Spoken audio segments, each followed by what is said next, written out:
Jesus accepted worship, making him God. Let's discuss further, because every time I'm on social media, I'm seeing a video of somebody denying the divinity of Jesus Christ. But what did God say in his word? And what did Jesus actually do when he walked the earth? So we know that God is the same yesterday, today, and forever. What did God say in Exodus chapter 20, right? Verses 3, 4, and 5. He said that you shall have no other God besides me. He also continued to say in verse 4 that you shall have no carved images of anything that look like the host of heaven or on earth and all that. But verse 5 is so powerful, because God said you shall not bow down to them or serve them, for I the Lord am a jealous God.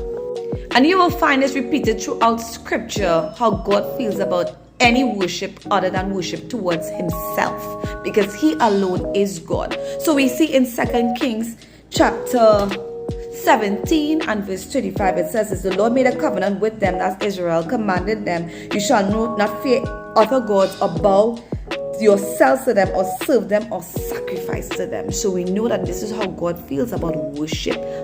So let's look at New Testament and when Jesus walked the earth. Let's start with the book of John chapter 9, and let's read from verse 35. To be honest, what is it about? It really is about the blind man, Jesus healing the blind man, and now he can see.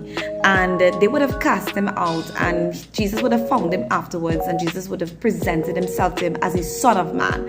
And when he did that, he was like, you have to believe. It's like, he's like, do you believe in the Son of Man? And he answered, and who is he that I may believe in him? And Jesus said to him, you have seen him, and it is he who is speaking to you. And what did he say in verse 38? He said, Lord, I believe, and he worshipped him.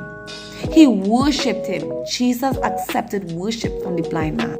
So let's look at the book of Matthew chapter 14 verses 20 to 33. That is the account of Peter walking on water to Jesus, who is walking on water, by the way.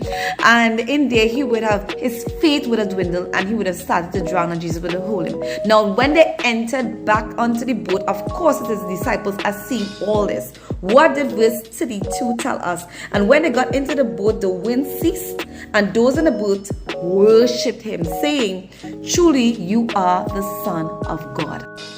Accepting worship from his disciples. So, that was pre the resurrection. That's before Jesus was crucified. But then we have after Jesus' crucifixion and resurrection in Matthew chapter 28 and verse 17. When it is that Jesus came and gave them the Great Commission as the disciples, they would have then worshipped him, and some doubted, just like some people are doubting today, the divinity of Jesus Christ. But